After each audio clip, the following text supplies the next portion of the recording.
Welcome back to Gold Shields. I'm your co-host, Dan Murphy, along with my partner in crime, Tom Smith. How are you doing today, Tom? I'm doing great, Dan. Looking forward to this show. Yeah, we have an interview today, a case that's going to just blow your mind. This is the kind of thing that when we talk about the backstage pass to what investigators and detectives go through to make cases, this is a case that, because it was done properly, all hyperbole aside, saved countless thousands of lives. That's how big this case is. And we're very honored today to have a guest who was the case detective who ran with it and who's going to give us that insight from that. But before we do that, a little bit of business we always take care of. We thank our sponsors. We couldn't be doing this show if it weren't for them. MyPillow.com and MyStore.com. Best night's sleep you'll ever have. Mike Lindell has done a great job building up his sleep-related products. Promo code Gold Shields will get you a very steep discount on them. Check out their My Pillow 2.0. It's an amazing pillow. I sleep wonderfully on it. Also, Thin Blue Line USA for the greatest Thin Blue Line products you'll find. Show your support for law enforcement. Use our promo code online ordering Gold Shields 15 for an immediate 15% off. With that, we'll get back to who we are and what we do here on Gold Shields. Tom and I have a combined 50 years with the NYPD. Most of that carrying the coveted detective shield. On the show here, we try to showcase real stories, real cases from the mouths of the detectives and investigators who made the cases, with some different episodes here and there on the periphery of that topic. But mostly this is a true crime series. And you're going to get a case today that is one that Tom had a piece of it. He worked on it as well. But our guest today was responsible for the case. He ran with the tension and the stress. And without any more introduction, I'll turn it over to Tom to introduce our guest. And we're just thrilled to have him on the show today. Without a doubt. These are the cases that we talk about on the show and we highlight because of the amazing work that was put into it. And there's cases in JTTF that get an attention and get risen to a level. But there wasn't a case when I was there, and I was there for 17 years. And our guest, retired Detective Angel Maysonet, was there for 7. There wasn't a case that I ran with or was part of that had such an imminent threat to New York City post 9/11 than Operation High Rise. Mm-hmm. There wasn't. The amount of urgency that was involved in this, when you get a case that all hands on deck, every person that was breathing that was assigned to JTTF was involved in this case. And we're thrilled and proud. And I'm not just saying that because he's a friend of mine and a coworker for years, but proud to have Angel Maysonet on the show. So Angel, welcome to Gold Shields and thank you. Mm-hmm. Thanks for having me on. I appreciate it. This is great. Good stuff. So Operation High Rise, we're going to go through step by step with this so you can explain where it came from, how it started, and we're going to throw some things at you with your kind of emotional state in this because, it's very easy for people to say, hey, run something like it's every other case. All cases are the same. You kind of run it the same way. And that's not the case with this. This is, like I said to Danny earlier, this is a difference between Derek Jeter playing in game 82 and playing in game 6 of the World Series. That's right. No matter your talent, no matter how much you know this job and how good you are at it, you have to raise your game when it comes to a case like this. And that's what you did. Mm-hmm. And I was proud to be part of it. And I'll get into my part, which was kind of comical later. But Angel, started off. Let's get right into Operation High Rise.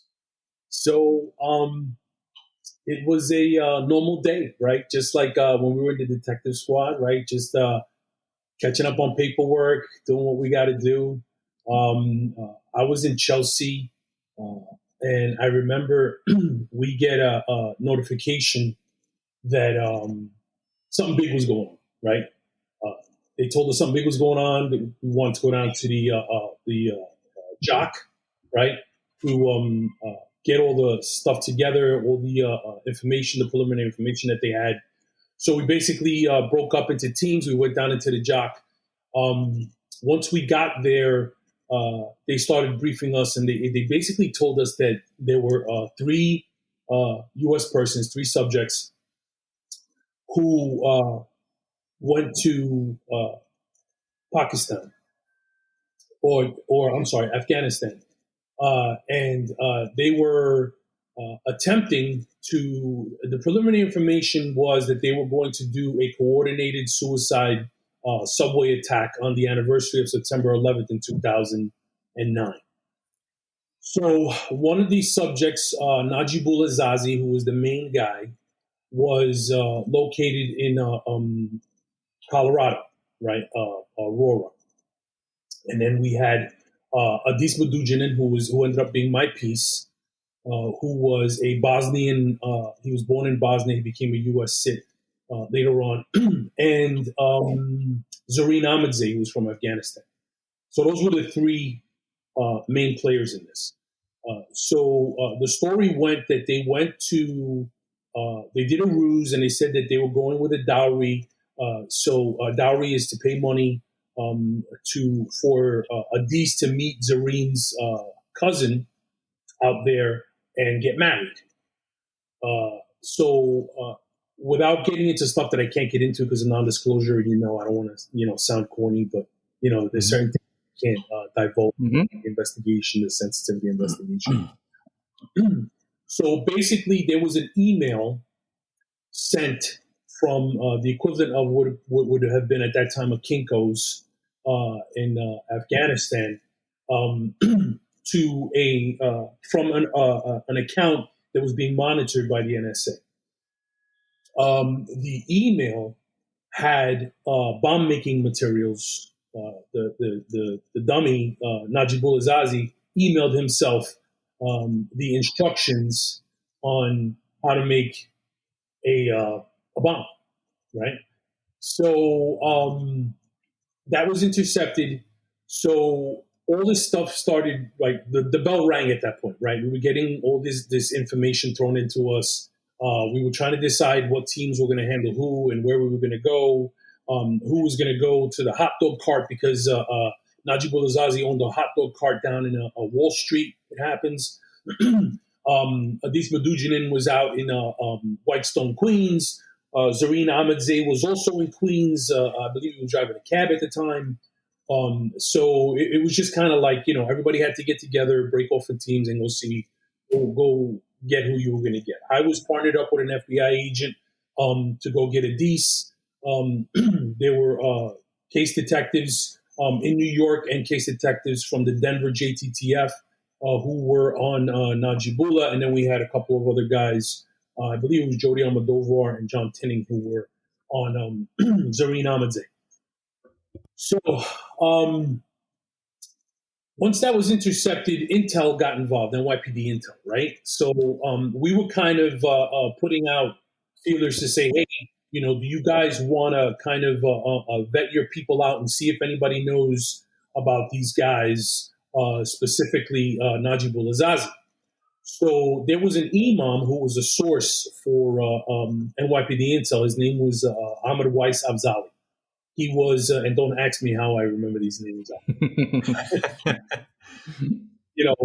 That's what detectives, Angel. That's what detectives do.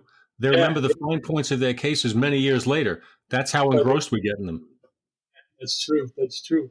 So, Ahmed Weiss Afzali was an imam, and he was a source for NYPD Intel. So, unbeknownst to us, and we found this out obviously after the fact, he was actually good friends with Najibullah's dad, right?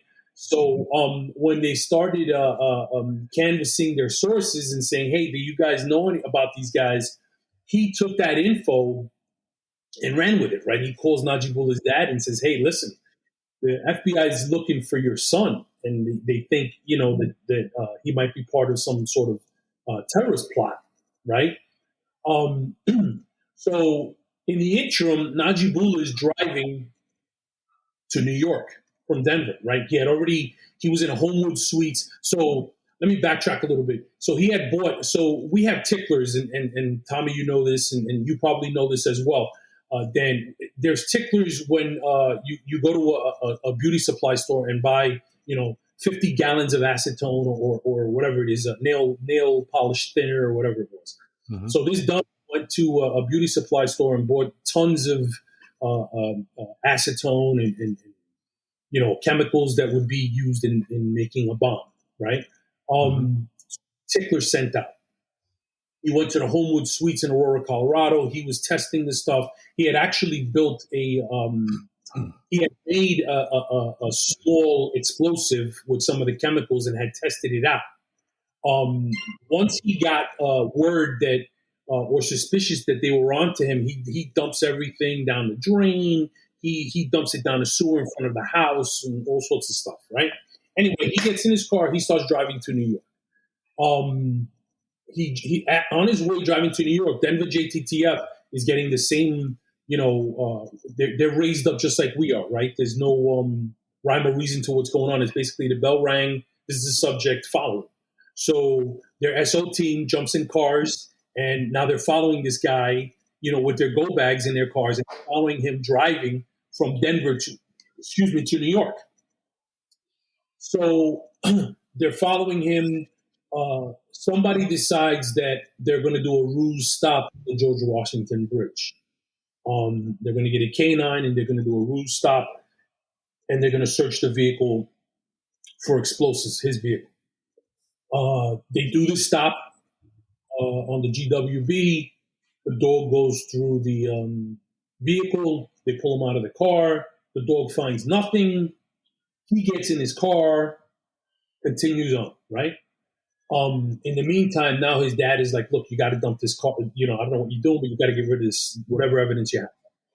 He parks outside of Grand Central Terminal, dumps the car, leaves his laptop in there, takes off. SO loses him. He runs into Grand Central Station. We grab, our people grab the car, obviously the laptop. They go in, they mirror the hard drive. Now they start seeing the craziness that's going on. Obviously, they're getting warrants. They're trying to get permission to search the vehicle, do all the other stuff that they have to do. So now, myself and the agent I'm working with, Farbad Azad, we are assigned to a Adis. So now this is, I believe, Friday night. We're running around like chickens without heads. Finally, we execute a search warrant in Adis's house, or his mother's apartment in Whitestone, Queens. We're downstairs. The SWAT team goes in. They hit the door. They take him. They put everybody down. His mom, his dad is there. His sister. They cuff everybody. They take him out. Now they bring him outside. He's the subject, right? The mother's having like a heart attack. Everybody's upset. We get him outside, and we basically now I'm on the side of the Whitestone Expressway. At the same time, coordinated warrants are being executed at the other subjects. There was also like 4 or 5 other people that were, not involved but were associated to these guys. So they were doing warrants at their spots too. So basically, I want to say it was maybe midnight. I get this guy, and we're standing on the side of the Whitestone Expressway in front of my G-Ride, and we're talking. I'm basically having a conversation with him. What's going on? Why did you go out there? What was the reason? This, and that. He gives me the bullshit story about, I went out there for with a dowry. I was going to find a bride. I was doing this. I was doing that. Turns out we end up talking to him for 4 hours at the side of the highway in front of my vehicle. We're out there for 4 hours on the side of the Whitestone Expressway. It was tedious. It was not conducive to conducting a good interview, but the bell rang. It was what it was. We had to do what we had to do. Throughout the conversations, he's talking about America and how they're involved in the Middle East too much, and how the Jews are killing Palestinians, and how, he's been radicalized, and he's not denying that, but he's saying that, one thing that we'll agree on is we will be enemies, but we'll never lie to each other. Now, the reason I bring that up, you'll find that out later in the story. But we basically agree that we're going to be enemies, but we're never going to lie to each other, right? I'll be truthful to him, and he'll be truthful to me. Boom. We come to that agreement. They do the warrants. They don't find anything in the house. He basically goes back. We let him know, listen, Monday you're going to show up at Eastern District in New York, and, we're going to talk to you at Eastern District. So this was Friday into Saturday that this happened. So in the meantime, now everything else is going on behind the scenes. Everybody tacks back up at the Jock. and we basically are, trying to move forward with a plan. What do we have? What do we know we have? What do we think we have? What evidence were we able to grab out of the vehicle? What evidence were we able to get out of the laptop? Yada, yada, yada. You know how it goes. Everybody goes home. Monday, I get my guy. I get Adis. I go pick him up with Farbad, and we drive him to Eastern District. I want to say it was about 6:30 in the morning, 7 in the morning.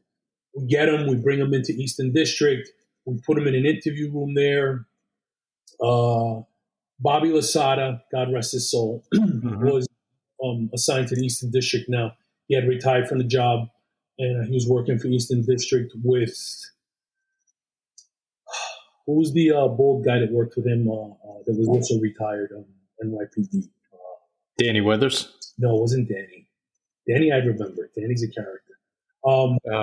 John, he had a lazy eye. You know what I'm talking about. Yeah, I forget his name, but yep. I forget his name. If he hears this, he's going to kill me. But fantastic. Anyway, he's with Bobby. He's with Bobby Lowe, and I basically look at Bobby and John, and I tell them, "Don't let anybody go. Guard the room with your life. I'm going to be in here with Farbad, and we're going to go at him." 17 hours later, I'm in the with this guy for 17 hours, right? He's trying to pray. I'm yelling at, because my mindset, and I'm sure Tommy, you felt the same way. Most of the guys who were detectives and came from, busy houses or were workers. Basically, my mindset was, this guy's a perp, right? It doesn't matter if he's a terrorist. It doesn't matter if he's an auto stripper, a crackhead. He's stealing money out of payphones. I'm treating him like a perp. That's it, right? So I got him in a box. I'm getting in his face. I'm yelling at him. He's trying to pray. He's trying to chant. I'm yelling at him to shut the fuck up. I'm sorry if I'm cursing, guys. I don't know if it's allowed, but That's okay. so I'm basically going at him, and Bobby Lowe's outside the whole time, and he's just basically guarding the room, right? At no point does this dummy lawyer up, thank God, right? We always say that if they weren't dumb, we wouldn't catch them, right? So this, right. He thinks he's smarter than everybody else, right? So he doesn't lawyer up.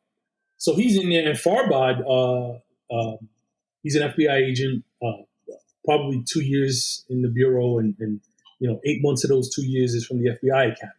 So he's basically thrown into, from the frying pan into the fire. And he's with me, and he's like white as a ghost. And he's Farbad is like Iranian by descent. So he's dark skinned. He's sitting there, and he's white as a ghost. And I'm just going at Adis. And I'm like, what were you doing there? I know you're full of shit. Blah, blah, blah, blah, blah. 17 hours later, we basically get bits and pieces of what's going on, what we think we know, what we don't know, what we want to know. You know how it goes, right? Finally, it's like, all right, you got to let him go, right? He's going to get an attorney. That's it. He's got it. Oh, now he goes. All during this time, we end up finding out that they went out there. They met with, it turns out that they met with Salih al-Somali, who was like the number 2 in Al-Qaeda at the time. They went to a training camp in Waziristan. They got out there. They were driven over the Khyber Pass. They had a facilitator who took them over the Khyber Pass to go into Waziristan from Afghanistan. If the geography is a little screwed up, Tommy, correct me, because you probably know the geography better than I do. No, you're right. It's the Fatah. There's a tribal area for everyone out there. There's a tribal area that is between Afghanistan and Pakistan, which is at the time designated for bad guys and for terrorists. That's where they went, and that's where this passage is, as you're describing. And they had people guarding it, like toll collectors, right? Like the Brothers Grimm, right? With the protecting the little bridge there. So Adis is light skinned. He's a pretty big kid. Like I said, he's Bosnian. He's light skinned. He doesn't look like one of them. He doesn't look like an Afghan. He doesn't look like he's from the Middle East. He's Eastern European, right? He's from Bosnia. So the facilitator that they get in touch with is taking them across the Khyber Pass, and they get stopped. and they think that Adis is like, an undercover American agent, and they want to kill this guy, right? They want to execute him right at the Khyber Pass. So the facilitator, along with Najibullah Zazi and Zareen Ahmadzai, they're panicking. They're screaming, "No, he's with us!" Blah, blah, blah, blah, blah. So they're going back and forth. We end up finding this out later through Humint, right? They vet him. However, they vetted him at the scene, whatever they could do, right? They vet him and they decide they're going to let him through. So they go and they spend, I want to say 8 days, between 6 and 8 days they spend at this training camp in Missouri State. The initial plan was that they were going to train Adis to how to wear explosives, come here and just blow himself up, right? And martyr himself and kill Americans. Then they came up with another plan that they were going to use him and send him into an embassy somewhere, in the Middle East and have him blow himself up there. And then they were going back and forth because, as we all know, these guys aren't although this guy, Saleh al-Samai, was like the number 2 of Al-Qaeda at this time, they were kind of scrambling as to how to catch us with our pants down as bad as they caught us on 9/11, right? So they came up with the plan that on the anniversary of September 11th was coming in 2009, and they were going to blow up 3 subway cars, a coordinated attack, suicide attack, and kill hopefully thousands of Americans. So as these guys got trained on how to wear explosives and the basic, terrorism 101, for lack of a better term, they send Adis and Zareen on their way, and they keep Najibullah for an extra, I want to say 3 or 5 days, and they're training him how to make explosives, right? So this dummy is taking notes, and then this is when he finally leaves, and he emails himself the bomb-making notes, right? So the plan was that they were going to follow them, right? This was, and listen, we all know that the FBI has been under a lot of scrutiny lately in the media due to, everything that's been going on in politics in this country and how we're basically rotting from within as a nation. One thing I will not do is shit on the Bureau as a whole, right? Because great, and Tommy, you could attest to this, and Dan, I don't know if you ever worked with the FBI. Fantastic group of people, fantastic group of investigators. Just like the NYPD and any other law enforcement entity in this country, they have their assholes, right? And most of them are the leadership, right? It's not the rank and file. Most of the rank and file are good, hardworking law enforcement investigators, right? But they're in their infinite wisdom, they said, well, we don't have enough right now, so we're going to just keep SO on them, and we're going to tail these people. We're going to do the wiretaps. We're going to do everything we have to do, and we're going to see what we can get in the interim. And I was not okay with that. Having lived through September 11th, as we all did, having family who were in the city, having people who still take the subways every day, I'm thinking to myself, what if we have an unindicted co-conspirator, right? What if we have somebody who's out there who's going to carry this shit out and is going to do this thing without these guys? This is a possibility, right? So I wasn't okay with it. So I devised a plan in my brain that I didn't tell anyone about. And so let me backtrack. So through the facilitator, they got him across the Khyber Pass. I can't tell you his name. He was taken into custody by the ISI, right, the Pakistani secret police. They took him into custody, and through whatever methods they do through their interrogations, right, which we don't know, right, or nor do we care about, they end up getting these Najibullah, Zareen, and Adis were given kunyas. Kunya is a battlefield name, right? It's only your facilitator, your handler, and your co-conspirators know this battlefield name. So they know that if you're called by this battlefield name, the jig is up, or it's time to, put boots on the ground and execute the plan, right? You follow so far? Mm-hmm. Okay. Mm-hmm. So we had through the Pakistani secret police, through ISI, we got their kunyas. through this facilitator. So now we were given these kunyas, but it was sent over through a cable, right? And it was top secret, and we weren't allowed to use it, right? We weren't allowed to repeat it. It was not to be mentioned. No way, no how could we talk about these kunyas. And I said to myself, I got the kunya. I'm using the kunya. I mean, what's the worst they're going to do to me? Take my top secret clearance and send me back to the 4-8 squad? I mean, I'll go back to the 4-8 squad. What are you going to do? I wasn't willing to let this ride the way it was. So myself and Craig Goldstein, who was the State Department, he was an investigator for the State Department. He was an agent for the State Department. We came up with a plan that we were going to execute search warrants at Adis's house for his Bosnian and American passport, right? So we were going to do the Bosnian passport because the American passport we already had, and there was a page missing, right? Through his infinite wisdom, right? Again, one of my favorite terms. He decides to tear out the page like we're not going to know what's missing. That had the stamp that he ended up landing in Pakistan, right? Mm-hmm.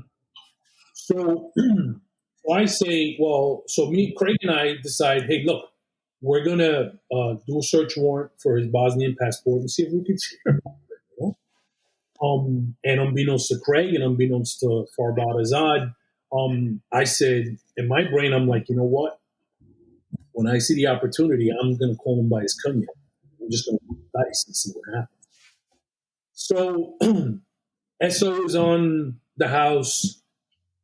We get a search warrant for the Bosnian passport. Now, the way the Bureau does it, we don't do this in the NYPD, or we're supposed to, but we don't. We didn't at the time. When we were typing out our vouchers with the carbon paper and blue, the white, the yellow copy, right? You're supposed to give them, have them sign it or whatever. So everything that the Bureau, every time the Bureau executes a warrant and they're taking possession of something from somebody, they make them sign a receipt, right? Mm-hmm. So now we go to execute this warrant, and I walk up, in the elevator with Farbad, and we're basically talking about how we're going to do good cop, bad cop, and blah, blah, blah, blah, blah. But he doesn't know that I got this ace in my pocket, right? And I'm not telling him because I don't want to jeopardize the kid's career, I mean, he's a young agent, he's got a family, whatever. So we get to the door, we execute the warrant, we go in. He's inside, he's in the house with his sister at the time, playing. He was on Xbox, of course, right? Go figure. And he was playing some game where you're like some knight in like medieval times and you're killing people, whatever. So he comes out and he sees me. And, I walk in, I take my shoes off, because they're Muslim and you got to respect. And I go in there, do the whole spiel. I say hi to his sister. He comes out, he sees me, Angel. He's like, it's like he saw an old friend. Hey, how you doing? Blah, blah, blah, blah. So we're like, hey, how you doing, Adis? I said, listen, I'm here for your Bosnian passport. So his sister, so his family babied him. They coddled him like, his mom did everything for him, his dad, his sister. So his sister's like, stay here. I'm going to go get your Bosnian passport. So she goes into the room. I guess it was in a safe, and she goes gets his Bosnian passport. So now he's starting to get nervous. And he's asking me, what are you doing? Why are you taking my Bosnian passport? You have my American passport. Blah, blah, blah, blah, blah. So I says, look, just calm down. Just, we're going to take your passport and whatever. So we get his passport. So as he hands me the passport, Farbad hands him the receipt to sign. So he signs it. So I look at him, and I'm going to give you a variation of the kunya because obviously I can't talk about the kunya. Mm-hmm. But he signs it, and when he gives the paper back to Farbad, I say, well, Farbad, what name did he sign? Now he looks at, and I remember it like it was yesterday. He looks at me, he looks at Farbad, he looks at me, he looks at Farbad, he looks at sister, he looks at Farbad. Like, he's like basically like, holy shit. He's like, what the fuck? So I'm like, what name did he sign? So Farbad goes, I can't make it out. So he looks at him and he goes, what name did you sign? So he goes, I signed my name. So I said, well, did you sign Adis or did you sign Muhammad, which was part of the kunya? And I said the rest, the whole name. So he looks at me, and it was like I punched him in the chest, right? Yeah. He literally stumbles backwards. He gets white as a ghost, and he looks like he's gonna pass out and he's gonna throw up at the same time. Yeah. I was like, what are you talking about? That's not my name. I said, oh yeah, that's your name. That's your Kanya. So he's like, that's not my name. That's not my. So he starts like screaming. It's not his name. Get out of the house. I want you guys out of the house. So now, now I'm a big boy, right? 6'5". At the time, I probably was about 300 pounds. I go over to him as I'm putting on my shoes, and I put my arm around his shoulder, and I let him feel me. I lean on him a little bit, and I tell him, I said, listen, motherfucker, right? I know what you did. It's all out here. We have everything. We're done. I'll be back for you very soon. So he's like collapsing in my arms, like he doesn't know what to do with himself. Put my shoes on. I say goodbye. The sister's like crying, hysterical, and I walk out of the house. Mm-hmm. I leave. Farbad and I leave. Now Farbad looks at me and he's like, what the fuck did you just do? Like, he's like, my career is over. I can't believe you used the Kanya, blah, blah, blah, blah, blah. And I'm like, relax. Like, it's on me. I'm taking full responsibility for this. Don't worry about it. So we leave, right? So we're like, okay, SO's sitting in the house. We'll see what happens. Get in my car, get in my truck. I had a Bobby Lowe's old F-150. I'm driving up the FDR Drive. I get a call from Goldstein, from the agent, from the State Department guy. He goes, your boy just tried to kill himself. I said, what? He goes, your boy just tried to commit suicide on the Whitestone Expressway. He's in Queens Hospital Center or some shit. I said, get out of here. Because we're cops, right? We like to break balls. Even though the guy's a State Department, he's been on the JTTF, he's been around NYPD detectives, he's bound to pick up some bad habits, right? So I'm thinking he's breaking balls. He's trying to just mess with me. So I'm like, are you serious? He's like, dude, go to the hospital right now. Bobby Murphy and Mike Carney are with him at the hospital with Farbad. And I'm like, holy shit. So now I get off, I get back on, and now I'm going hauling ass to the hospital in Queens. I got no sirens. I got nothing, right? I'm in this G-Ride, F-150, and I'm high beaming everybody to get out of my way. So I get on, what did I get on? I want to say the Van Wyck. I forgot what I got on. And I get pulled over by a highway cop. Thank God, right? So now I tell the guy, look, this is the deal. I give him a quick synopsis. I'm like, I need an escort to the hospital ASAP. So he's like, say no more. I got you. Just don't forget me, right? Well, I'm going to put him for JTTF one day. I'm like, don't worry, I got you. I don't remember. So, boom, he gives me the escort to the hospital. So now I get there and I walk in. And they have him in the back room, in the emergency room. And I walk in and I see Bobby Murphy, Mike Carney, and Farbad standing over him. And he's on a board and he's got a neck brace on. So he sees me. He turns his head, he looks over at me and he sees me. And I go, Adis, what did you do? So he's like, oh, Angel, I'm sorry. I said, okay. So now I look at Murphy, and listen, Bobby Murphy and Mike Carney, two of the most respected senior members of the JTTF, right?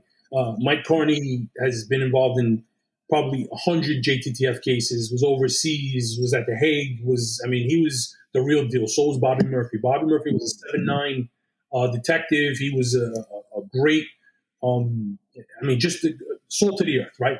But this is my case now, right? So, and this is not about egos or anything, but I knew what I had to do to get where it had to go. So I told Mike Carney and Bobby, I put them to the side, and I'm like, you guys got to go. And they're like, oh, but we want to help. And I said, you guys got to go. You got to get the fuck out of the room. Like, leave me alone with this dude. So I look at them, and they're like, all right, they leave. They walk out of the room and they leave me there with Farbad. So I look at Farbad, and Farbad has the waiver in his hand. And he says, Adis, you want to sign this so you can talk to us? So he looks at me, and I look at him, and I go, listen, you remember when we were standing on the side of the Whitestone Expressway, and you told me we would be enemies, but we'd never lie to each other? Yes, I remember that. I said, now's the time you got to come clean, because I know what you did. We know where you were. We know what happened. You got to come clean. So he looks at me and he goes, Okay. The doctor takes his neck brace off. He sits up. He signs the waiver.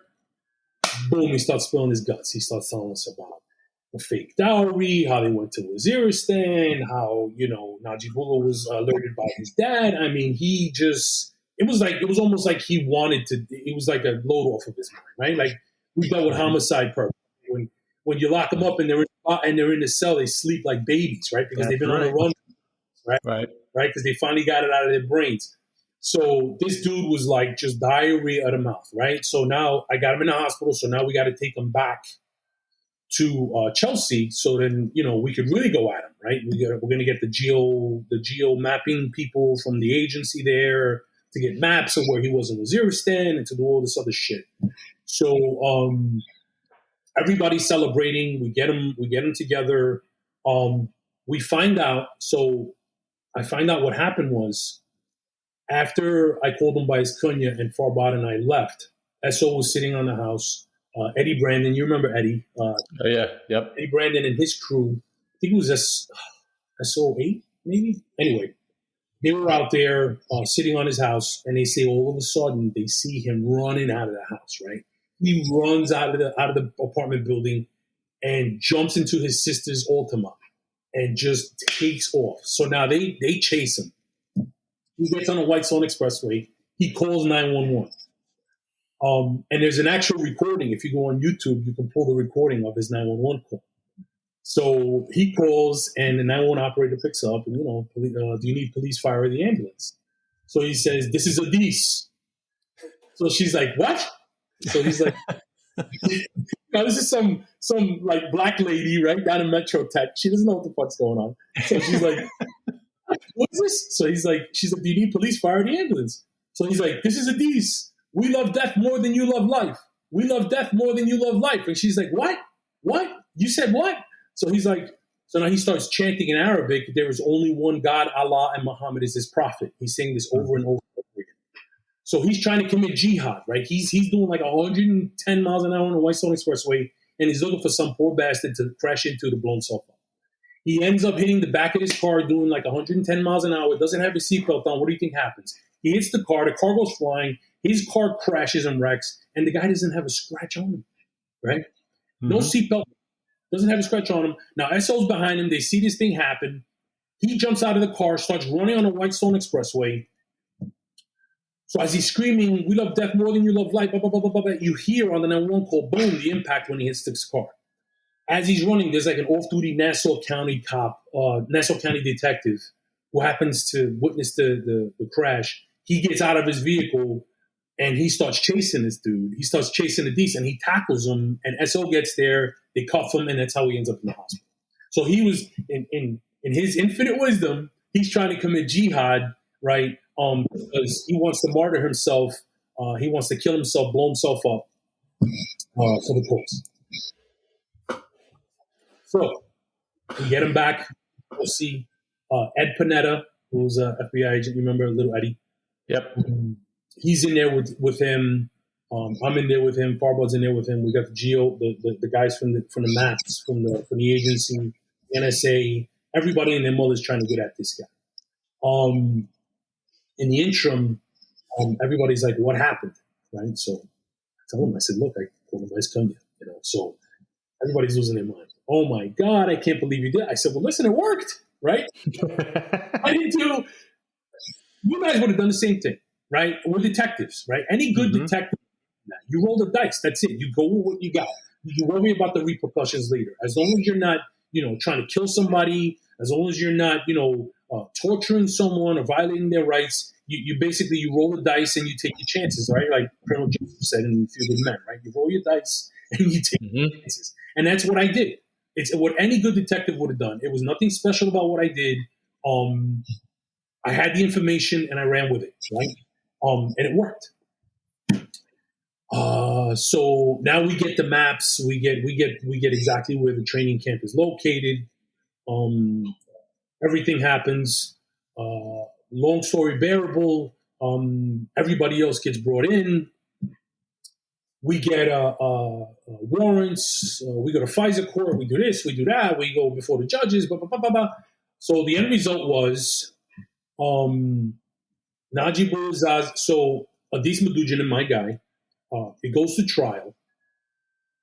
The Daily News, so Farbad Azad is on the stand, and Farbad Azad testifies and says that I called him, I basically let him know that we were on to him. And, that's why he ended up running out and trying to commit jihad. And that I called him by his, top secret classified kunya.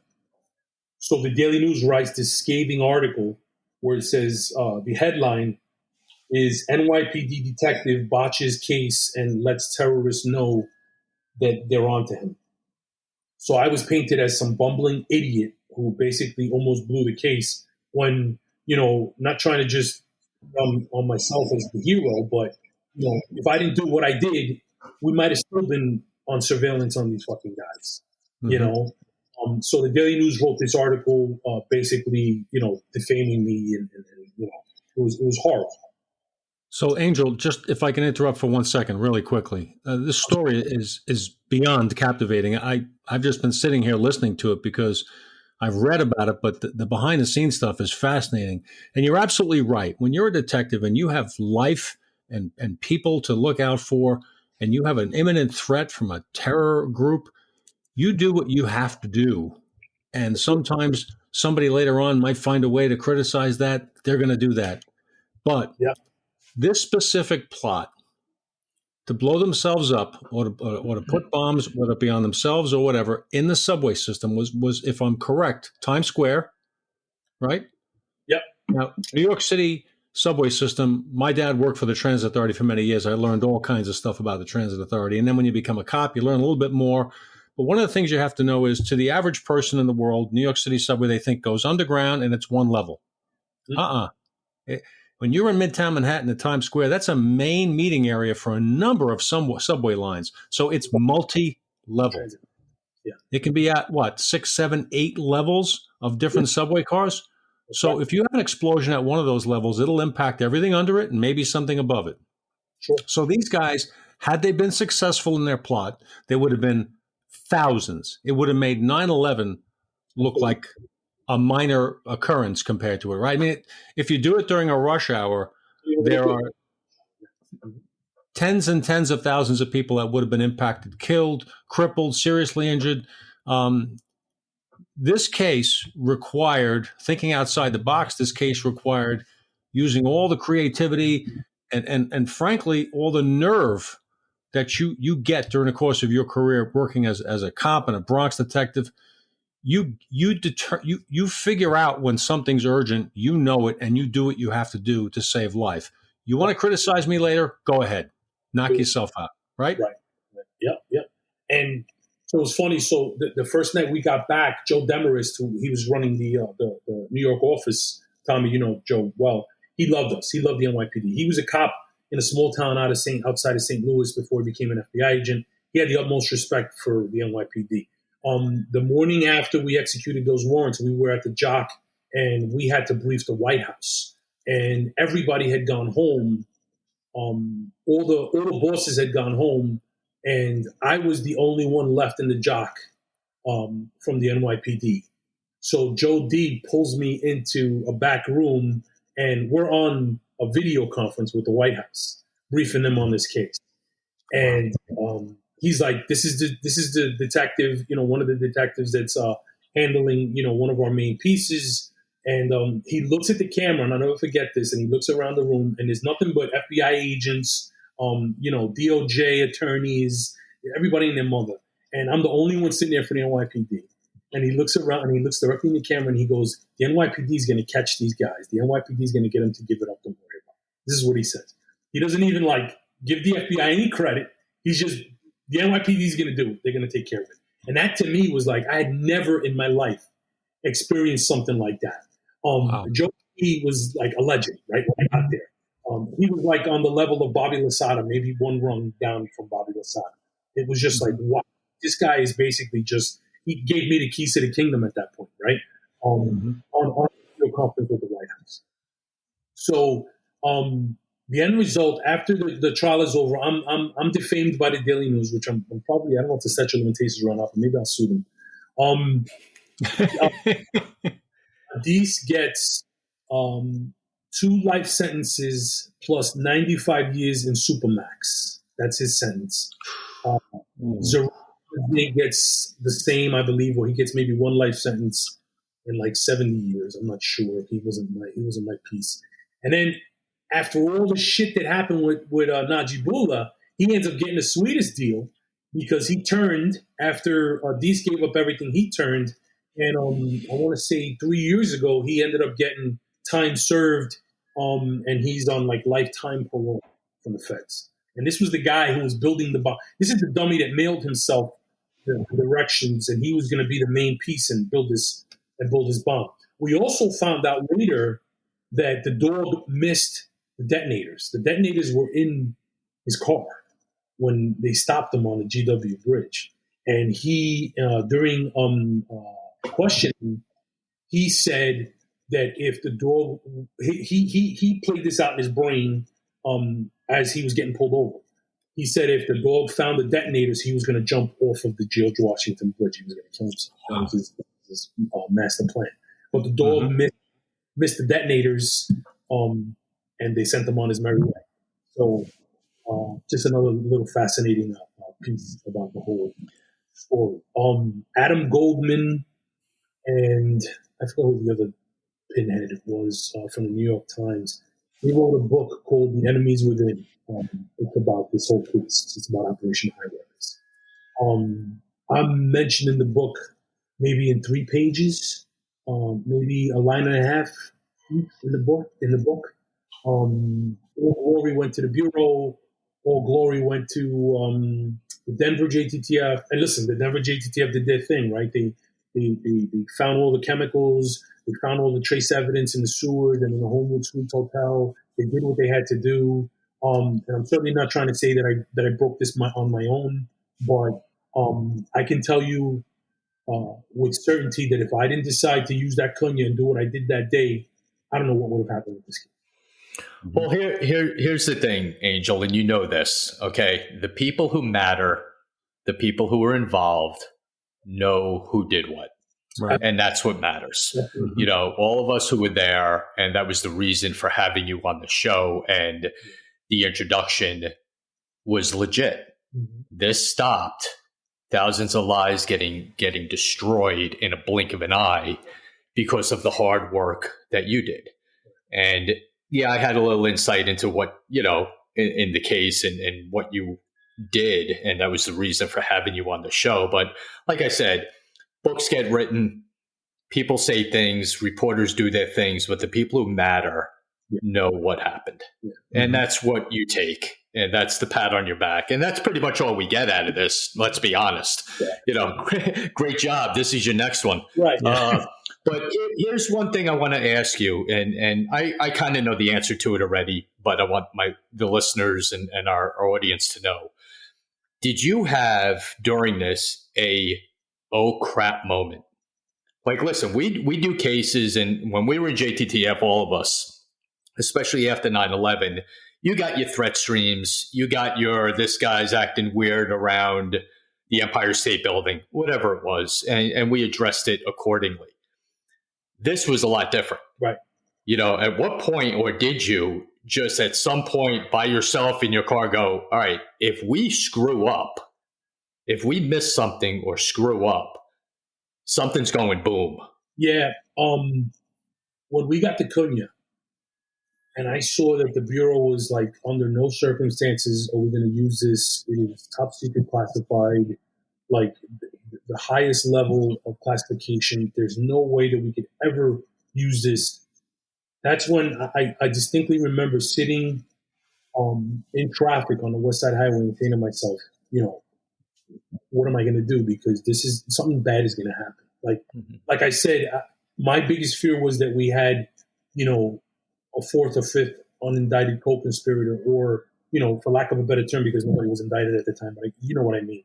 Mm-hmm. This co-conspirator, right? And who knows who it could have been, right? It could have been anybody. And they were going to do it regardless, because they had secondary orders to say, hey, you know, if these guys might have been the main team, they were the A team, you guys were the B team. Now, while the Bureau and the NYPD are distracted with these guys, you guys go execute, right? Because we didn't have the detonators at the time. So I was scared, and it wasn't like, so, oh my God, I'm scared. I got to run home and, suck my thumb and lay in bed in the fetal position. It was, we have another 9/11. Mm-hmm. What are we going to tell the families when they know that we had what could have, broke this case? What are we going to, how many countless funerals are we going to go to again? And how many never forgets are we going to put out there, if this happens? And, our office in Chelsea was 3 miles from ground zero? I mean, Yeah. So it kept things in perspective. Every time I had to go to Brooklyn to do an interview or to do surveillance, I had to drive by ground zero. Every time I had to go to 1PP, I would make sure that before I went to 1PP, I went to the clinic route, and I went around and I passed ground zero, because it kept the mission in perspective, right? Mm-hmm. It kept the work that we were doing in perspective. Because let me tell you something. Coming from, I was a detective in the 4-8 squad, right? I was a patrol cop in the 4-8 for 12 years before I became a detective. I worked in anti-crime. I did my thing. I was involved in a couple of shootings. I delivered a few babies, whatever the case may be. Not trying to toot my own horn. My point is, it's boring. The JTTF is boring, right? It's very, but when the bell rings, it's a different sound. It's a global bell, right? It's not just, the Bloods and the Crips are going to shoot it out, or we got a drive-by shooting where someone was shot in the Bronx, or they're fighting over crack, over the corner. This is thousands of lives hanging in the balance. So when that bell rang, it was just like, the same thing you guys would have done. And Tommy did on numerous occasions, and I'm sure you did when you were, working. You're going, right? You're responding to the bell. You're saying, okay, you're going to do this. We're going to do that. You're going to go do this. And we're going to get together at the end of the day. We're going to put our brains together, see what we found out, and then go forward. But to answer your question, Tommy, the oh shit moment was when I was like, okay, we have this, and we're just going to sit on it and do nothing. Right. That was Yep. Now, how are they gonna put the bombs in the subways? How are they gonna pull it off? Like London, right? They were going to do with the backpacks. They were going to do backpacks. The thing was that they were going to stay with it, so it was going to be suicide attack. They wanted to make sure that they were there to press the button and do whatever they had to do, and they were going to die and martyr themselves. That was the plan. Well, the reason I asked that, and I already knew the answer to it, but I wanted everyone else to know it, because like you just mentioned, the bell ringing and everyone going full bore onto this. JTTF in New York is the biggest in the country. There's 60 different agencies represented in the JTTF in New York. It's the biggest entity in that world in the country. So when you ring that bell, and you have hundreds and hundreds of detectives and agents on the same mission, that's a lot. And Angel mentioned before the JOC, which is a Joint Operations Command Center. That doesn't get set up on a whim. That takes an enormous case or an event for that to open up and have, and everyone out there, it's just like TV. You have 1,000 desks, you have 15 TVs, you have monitor. That's what it is. And every agency is represented there. And when that gets set up, that's a big deal. And the bell ringing thing, just really quick, how that happened on my part was I was actually in California doing a case that I was running out there in New York with my partner. And we're doing our thing out there, and we land at JFK Airport. And our phones explode. With hundreds of emails, text messages, phone calls. So Jimmy and I looked at each other and went, all right, something bad's going on. So one of the last messages we got was from our supervisory special agent on our squad. And Jimmy calls him, is like, what the hell's going on? What did we miss, basically? So he says, hey, I know you just landed at JFK, which for everyone out there is in Queens. He gives us an address. Get to this address right now. Get your bags, get to this address. We don't know what's going on yet. But we get through the terminal, get in our cars, fly over to this address, still having no idea what's going on. Mm-hmm. We get set up on the house, and we call JV. We're like, all right, we're here. What's going on? He goes, okay, all the backpacks that are going to be used in the attack are in that house. Oh, okay, is that all? All right.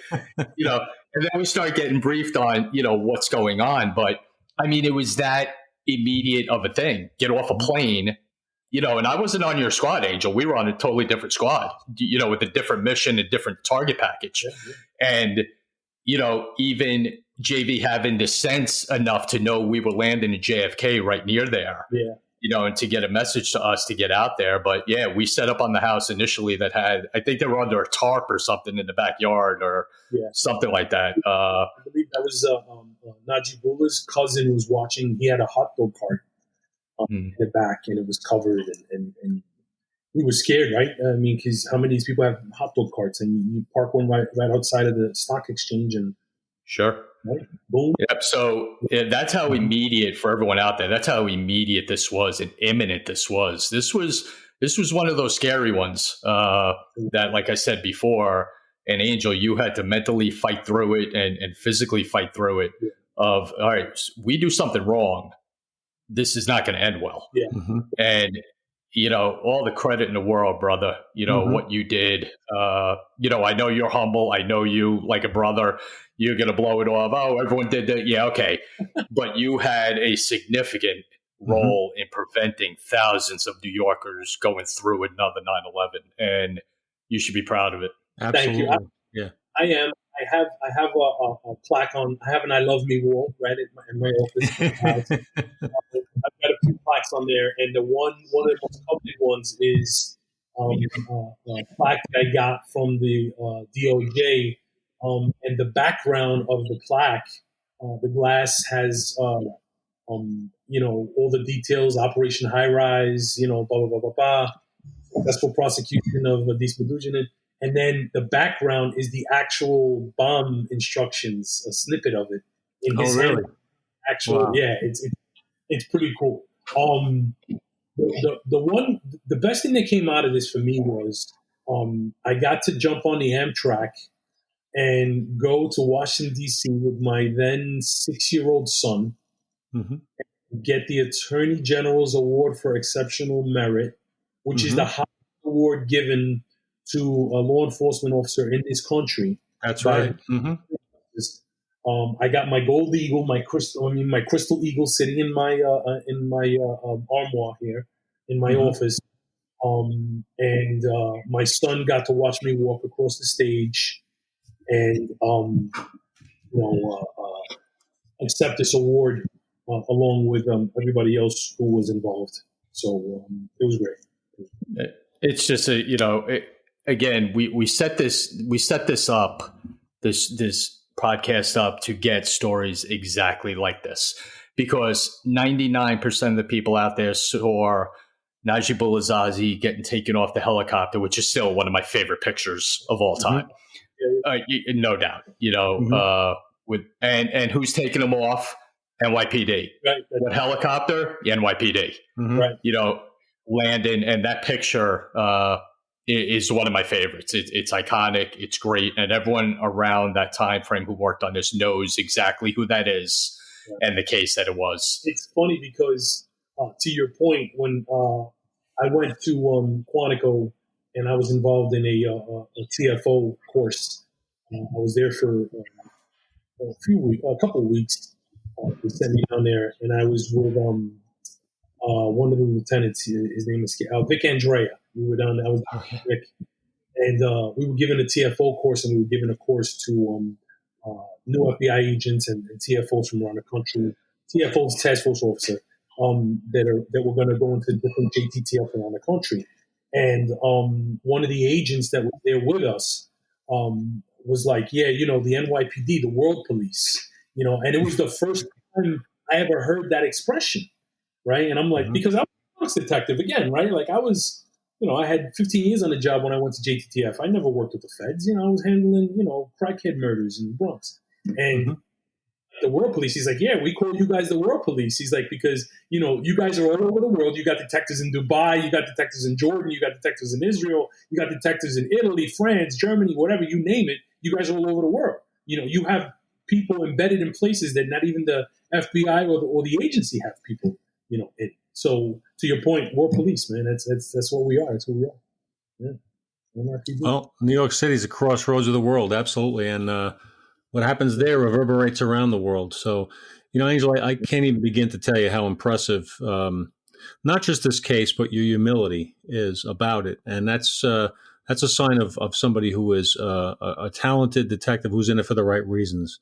So Tom and I will blow smoke to guests when they're too humble. But you did an amazing job on this case, and it is beyond a noteworthy case. There's a lot of people alive today, and a lot of families that have started, and everything, all because you and others like you did what you did at that moment in time when it was necessary to be done, and it was right person, right place, right time. So thank you for that. It's an honor to have you on the show and to talk about this case. And I know we're going to get some great feedback from our guests about it, because this is what Tom and I talk about. One of the things about the NYPD that's somewhat unique is that you can go into it. And 1984, I started swinging a nightstick on South 2nd Street in Williamsburg, Brooklyn, in 90 Precinct as a rookie. And then a certain amount of years later, you find yourself doing things like I traveled, Hong Kong with the DEA. I had a chance to work crazy cases and meet all kinds of people, meet presidents, from crackheads up to presidents and world leaders. And that's because the NYPD is that crossroads of the world. And you started out as a cop in the 48th Precinct, which is right next to the 4-6 that I was a sergeant in. And it is by no means a place where you think that your view of policing could be global. You never think that in a place like that, right? But times change and people rise to occasions and stuff. And this case is, as Tom said before, a testament to your determination and your inability to give up in the face of a challenge that's so significant. You just don't give up. You do what has to get done, and you worry about apologizing and making people feel happy later.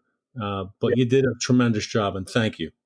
Thank you, bro. I appreciate that. I kept my clearance, and I stayed on the DTTF. I didn't get in trouble for using the Kenya, so it all worked out. That's awesome. Great, man. Listen, great. Angel, what do you got? Let everybody know what you got going on now. Do you have, I know you got a couple of things that you do, and I really want you to put it out there. Let everyone know where you're at and what's going on with you. So I retired from the NYPD in 2014. I took 10 days off. You're welcome. Yeah. Tommy and I were at the U.S. Open, and I was, I can't name the company, but I was offered a fantastic position with a utility in New York. And I went to Tommy and I says, Tommy, what do you think? Here we are at the U.S. Open. We're sitting in my blacked out Dodge Charger, and I got the world by the balls, so to speak. Like, should I do this? And he's like, if you don't leave, you're crazy. Let me know, because I'll take the job. So I guess I'll take it. So I retired. I took my terminal leave, and I took 10 days off, and I went right back to work as an investigator for this company. And fast forward to now, I've been promoted twice, and I'm basically the number 2 in corporate security in this company. I run investigations and tactical operations for them. I'm one level below the director. I'm what's called the department manager. So I've been blessed in that regard, right? There's life after the job. I've did a podcast called the Nothing Further Podcast with a member of the service who's still active, Ellie Slavkin. We went on a bit of a hiatus, but we're going to be dropping another episode next week. And then I also, every Monday, I'm on with a guy, Mark DeMeo, who was on Police Cup and for a while, but we kind of branched off and went on our own. So we do Mayo and Mayso Mondays, Mark DeMeo and Angel Maysonet Mondays. We do the weekly crime policing. It's kind of a light thing that we do, and we kind of joke around and talk about stories that have made the news in crime and policing during the week. So, that's what I got going. On Twitter, my handle is Big Leakin' Man. I Big Rican man. You are a big Rican man. I'll give you that. I advocate for police. I go on Fox News. I go on Newsmax. This morning I was on Court TV talking about the Alec Murdoch trial. Last week I was on Court TV. I'll be on Court TV again on Wednesday talking about this trial. They're talking about having me come back and being a regular contributor, so I'm happy about that. And basically, look, I mean, I'm trying to advocate for the police because the police have no one to advocate for them. We all know that there's basically essentially a war on police in this country. There was a cop from Chicago killed yesterday who had 2 years on the job. 5 years on the job. Young guy, married. I mean, it's happening almost on a weekly basis in this country. Cops are getting killed. Cops are committing suicide. We had a young rookie who graduated the academy in 2021. He killed himself last night. So I'm just trying to get the word out there to back our police and trying to advocate for the cops, man. So that's what I do. That's fantastic. And so everyone knows, once we're going to have a page up on our website under announcements on thegoldshieldshow.com. Under announcements, there'll be a write-up on Angel with all his information where you can listen to him, because you got to listen to him. This is a different platform than he does sometimes. And his view of what's going on in the world and in law enforcement and the need for support is incredible. So we are in full support of everything Angel does, what he stands for, what he talks about, and all that will definitely be up on the website. So look out for that. And Angel, I can't, and Dan can't thank you enough for your time, for your dedication, for not to be, not hyperbole, but saving thousands of New Yorkers. Thank you. Amazing job. Thank you. Yep. Outstanding. Well, I don't know who we're going to have on the show next, because it's going to be like going on after Sinatra. You know what I mean? How do you top this case? Yeah. Literally, how do you top this? You don't. You just go different. You go sideways. You're never going to top it. You're not going to run faster than this case did. So thank you. Right. Thank you, Angel. This was an episode of 24, if anyone remembers that show. That's what this was like. So I can call Angel Jack Bauer from now on. Yeah. Jaime Bauer. So Dan, we'll start wrapping it up. Yeah. Thank you again. Finish with? Absolutely. Thank you again, Angel. We can't thank you enough. And please look to our website, thegoldshieldshow.com, for some of the upcoming things that Angel has, that he's working on. He's more than just a good man. He's a supporter of believes in the same things we do. And we thank him again for his story. Want a quick shout out to our sponsors, who we would not exist without. MyPillow.com, promo code GOLDSHIELDS. Get the steepest discount you're ever going to get on the best sleep you'll ever have. Thin Blue Line USA, promo code GOLDSHIELDS15. 15% off all their high-quality Thin Blue Line products. If you're not familiar, look at Thin Blue Line USA. You want a great police-supporting flag to hang outside your house. You want a decal for your car. You want a shirt, a hat, whether it be a gift or for yourself or for Police Week. Look at Thin Blue Line. They're a great company, and they don't just sell products. They stand with the men and women of law enforcement. So we're very proud of our affiliation with them. And Tom, I'll let you take us out as usual. Okay, great. Unfortunately, we end the show all the time with a shout out and a prayer for officers throughout this world and in the United States, to have them in their prayers. And like Angel mentioned on yesterday, a Chicago police officer, Andres Vasquez Lasso, 5 years on the job, shot and killed by an assailant. He was chasing with a gun. Just an absolute waste. But this kid dedicated himself to the job for 5 years, wanted to be a cop.